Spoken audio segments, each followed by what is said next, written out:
Assalamualaikum warahmatullahi wabarakatuh.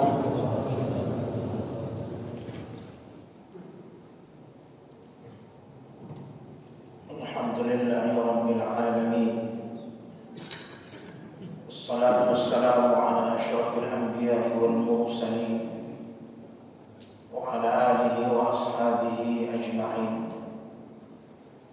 Alhamdulillahilladzi bi ni'matihi tatimmu shalihat wa bi fadlihi tatanazzalu al-khairat wal barakat. Asyhadu an la ilaha illallah wahdahu la syarika lah wa asyhadu anna Muhammadar Rasulullah sallallahu alaihi wasallam. Allahumma salli wa sallim wa barik على هذا النبي الكريم والذي بلغ الرسالة وأدى الأمانة كشف الغمة وجاهد في سبيل جهاده حتى أتاه اليقين. فيا أيها المسلمون ومعاشر المسلمين رحمكم الله، أوصيكم ونفسي بتقوى الله فقد فاز المتقون. بقول الله عز وجل في كتابه العزيز بعد أعوذ بالله من الشيطان الرجيم: يا أيها الذين آمنوا اتقوا الله حق تقاته ولا إلا وأنتم مسلمون. معاشر المسلمين، fardu Jum'ah Masjid Ad-Diya yang diberkahi dimuliakan Allah Subhanahu wa taala, hendaklah kita senantiasa mentajdid niat atas memenuhi seruan Allah di hari yang penuh barakah ini, di saat guyuran hujan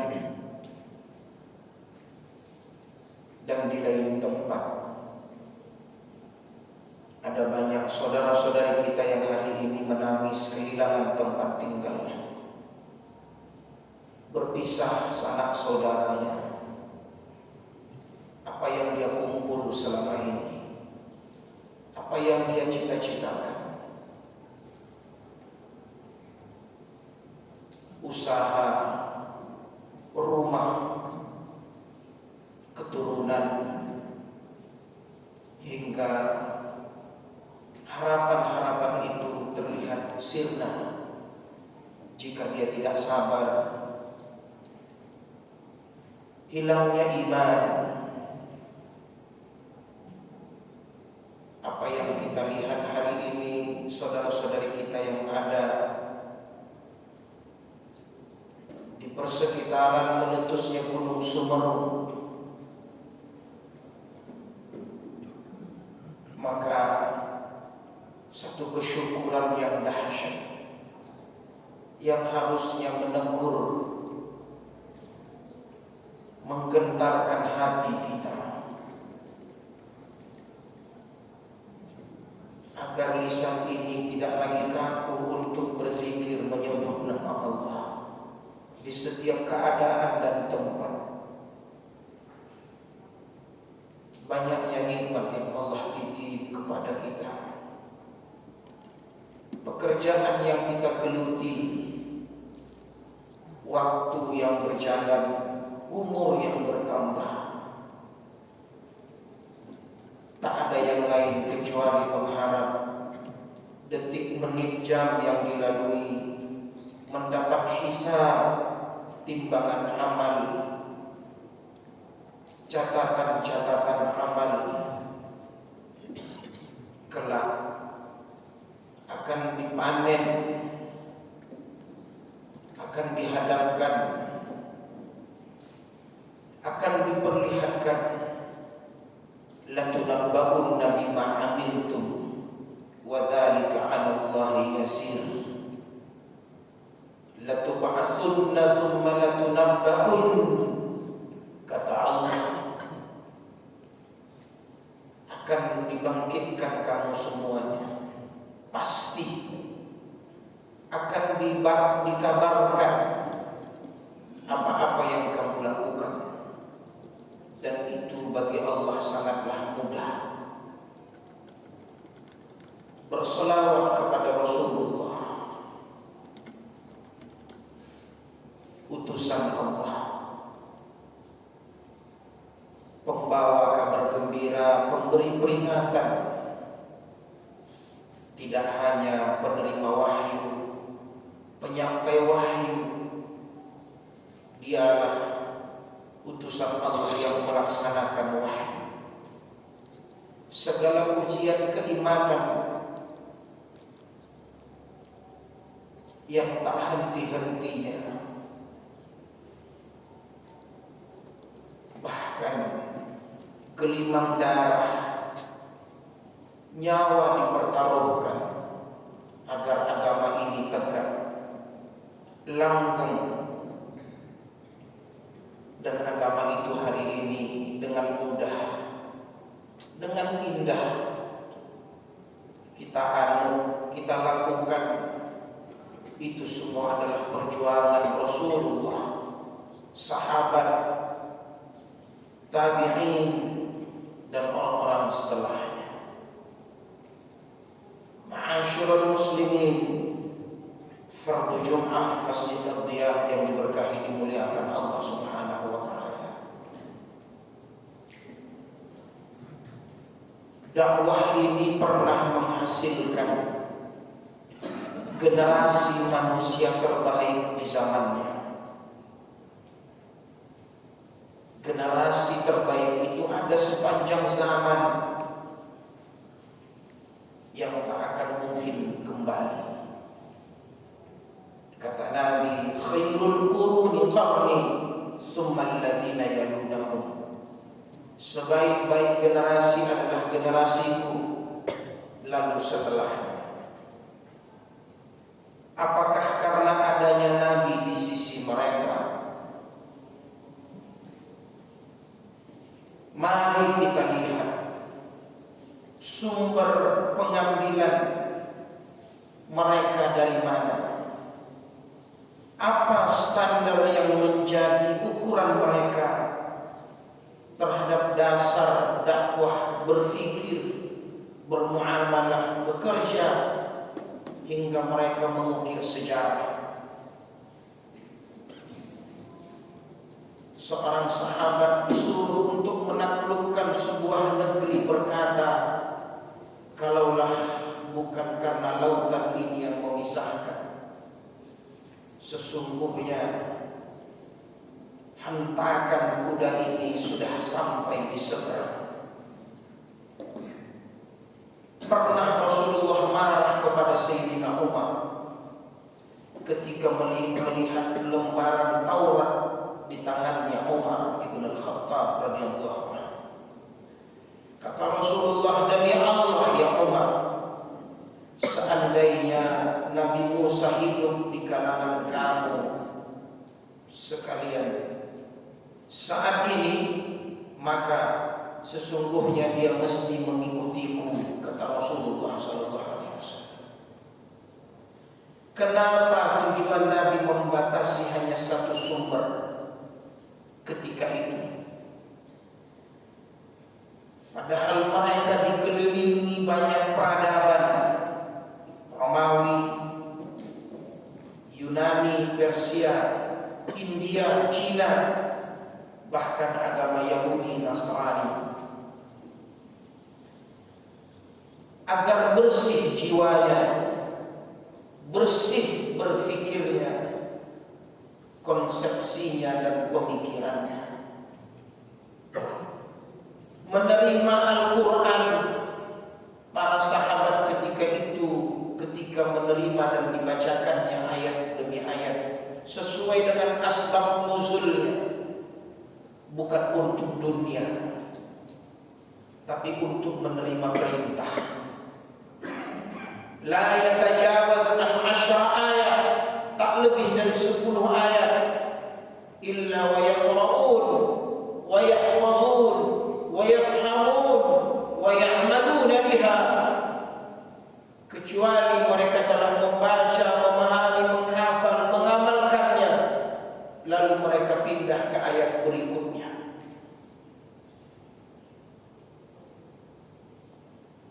Ini di antara perbedaan. Karena ketika ditanya apakah beda isi Al-Quran yang diterima oleh sahabat jika dibanding dengan kita hari ini, yang Al-Quran itu lebih mudah dibaca, ribuan percetakan bermunculan, berbagai kemudahan pun disajikan.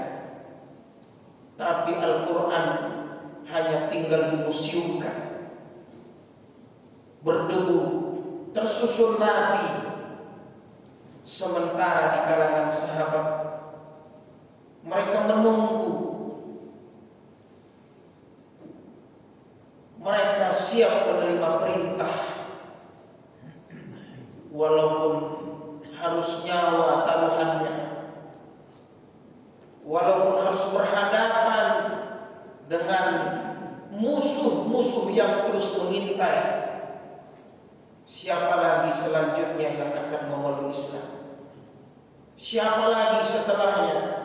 Siksaan demi siksaan.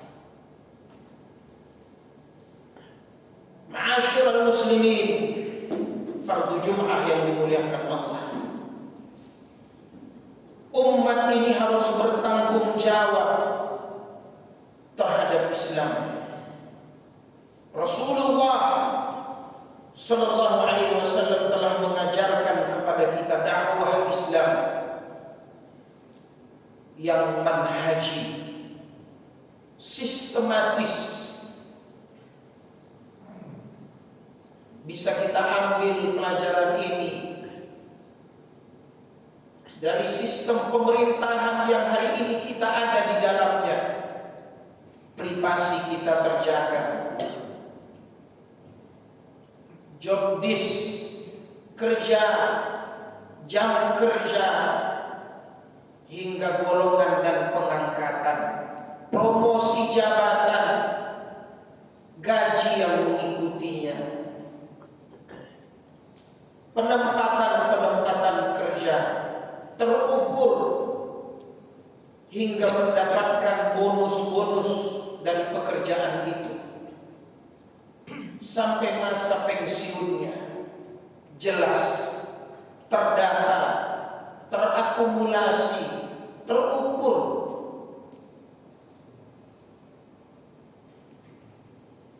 Bagaimana mungkin perjuangan kita untuk menegakkan agama Allah yang begitu syumul, komprehensif, universal,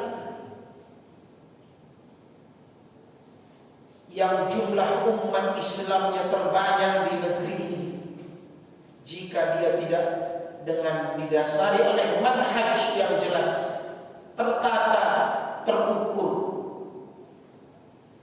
jauh dari sikap emosional, yaitu infialiyah, jauh dari sikap reaksional, nekat, ceroboh, sembrono, dengan kalimat tahawur yang akhirnya oknum-oknum mereka yang serampangan nekat lalu dijadikan perusak, merusak citra Islam itu sendiri. Apalagi bertindak asal-asalan, yaitu afawiyah, tanpa basirah, tanpa ilmu, tanpa pandangan yang jauh, atau mereka beramal secara tambal sulam, yaitu tarki'iyah. Oleh sebab itu, perjuangan Nabi dalam menegakkan agama Allah ini ada dua marhalah, ada dua fase. marhalatut taksis wa marhalatut tamkin. Ada yang disebut periode taksis, menghujamkan sedalam-dalamnya fondasi, lalu masa peneguhan at-tamkin. Marhalatut taksis, agar fondasi ini kuat di hati para sahabat. 13 tahun yang ada di benak, di hati, di pikiran, di kerja sahabat adalah akidah. Yang pertama itu disebut nashrul mabadi wa ta'alimil Islam, yaitu penyebaran prinsip-prinsip dan dasar Islam. Yang kedua adalah bina syakhsiyah Islamiyah da'iyah, membentuk pribadi Islami yang da'i. Yang ketiga adalah binaul jamaah, lalu Nabi membentuk komunitas muslim. Yang keempat adalah sirriyatut tanzim, silent operation, beroperasi dengan diam-diam, yaitu sirriyah, dengan merahasiakan komunitas itu. Yang kelima ibtiad anis saddi, menjauhi konfrontasi. Nabi menghindar untuk tidak berdebat. Apalagi kata ulama, ibtiad an sahatil ma'rakah, Nabi begitu menghindar untuk terjun ke medan perang. Pertanyaannya, kenapa Nabi melakukan strategi ini? Karena Nabi belum memimpin.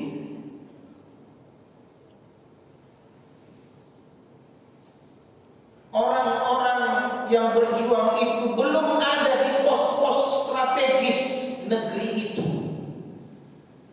yang loyal, yang komitmen untuk menjalankan syariat Allah.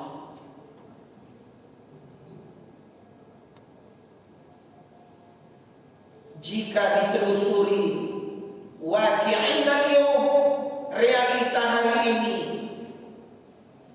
berbanding terbalik, sulit untuk diungkapkan,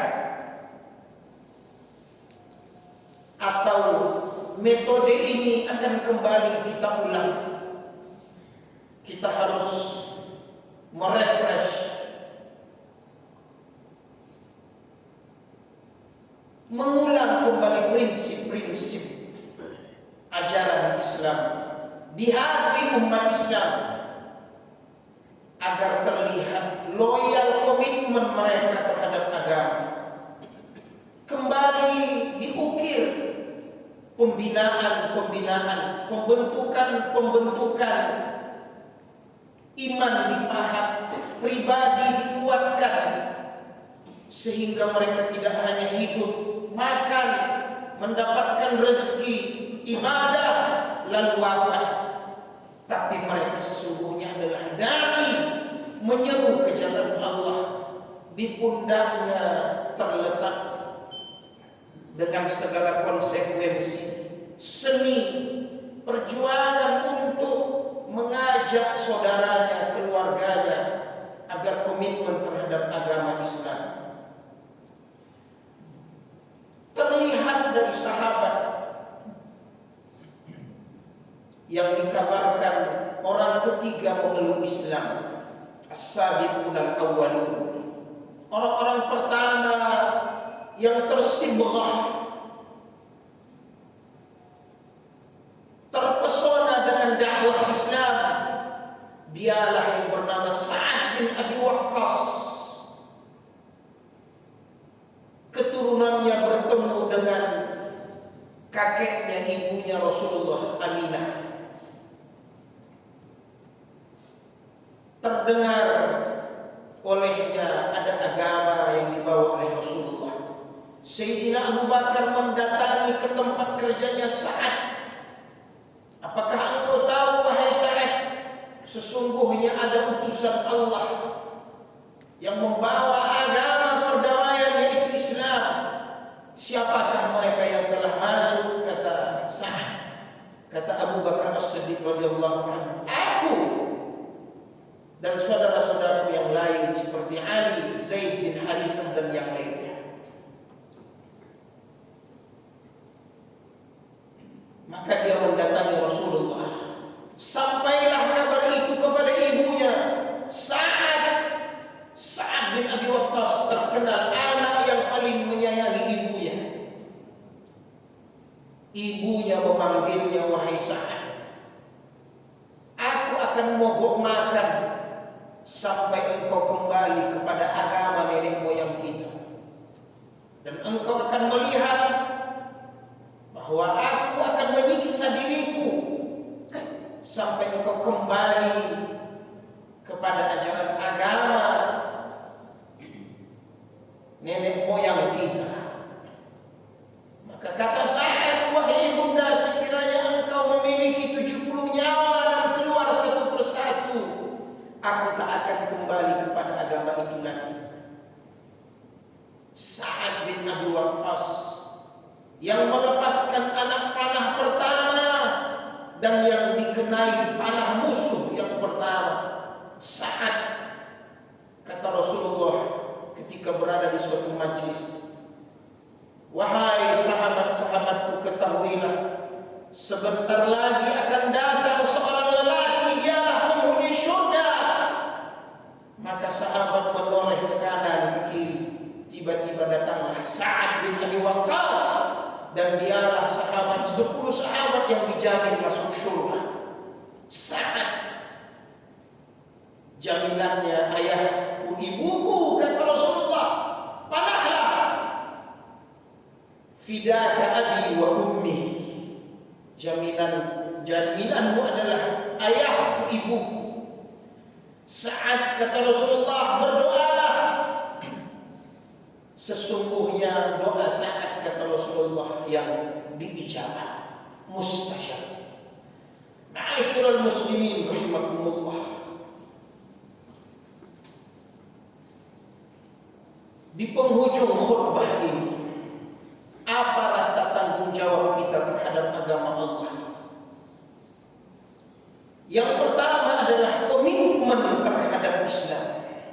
Satu, saya harus yakin bahwa masa depan milik Islam. Dari komitmen perjuangan Islam, tancapkan. Karena hari ini mereka coba ingin mengikis pribadi-pribadi muslim dengan mengatakan Islam ini sama semuanya. Dia mengatakan agama ini sama semuanya dengan agama yang lain. Padahal Allah mengatakan inna dina indallahil Islam. Ma'asyiral muslimin rahimakumullah. Saya harus berkewajiban memperjuangkan Islam. Saya harus mengetahui jalan perjuangan Islam. Ghirah, rasa cemburu ketika agama ini dihina. Karena adanya cinta kepada Allah, cinta kepada Rasul, cinta kepada Islam, cinta kepada Al-Quran. Ungkapan Sayyidina Umar, kita adalah kaum yang dikuatkan oleh Allah dengan Islam. Dan bila kita mencari kekuatan selain dari Islam, niscaya Allah akan merendahkan kita. Ucapan Qutaibah bin Muslim Al-Bahili, aku percaya penuh pada pertolongan Allah. Tak ada gunanya bekal jika masa telah habis. Inilah saatnya umat Islam kompak, bersatu, menguatkan pundak-pundaknya, mengisi tempat-tempat strategisnya, berkolaborasi, bersinergi. Kata Muslim Al-Bahili, padahal dia baru pulang dari Turki. Dia akan berangkat ke Cina. Kalimat ini ditulis oleh Dr. Nasir Ulwan dalam kitab Tarbiyatul Aulad. Dia mengatakan, wahai ayah, sampaikan kepada anakmu bahwa di pundak setiap generasi itu ada tanggung jawab memperjuangkan Islam. Karena tak ada gunanya bekal jika kesempatan telah habis. Tak mungkin merubah kemungkaran jika setiap tempat dan pos-posnya umat Islam telah jatuh di tangan musuh-musuh Islam. Barakallahu li wa lakum fil Qur'anil Azim. Nafa'ani wa iyyakum bima fihi minal ayat waz zikril hakim. Wa taqabbalallahu minni wa minkum tilawatahu. Innahu huwas sami'ul 'alim. Fastaghfiruh innahu huwal ghafurur rahim.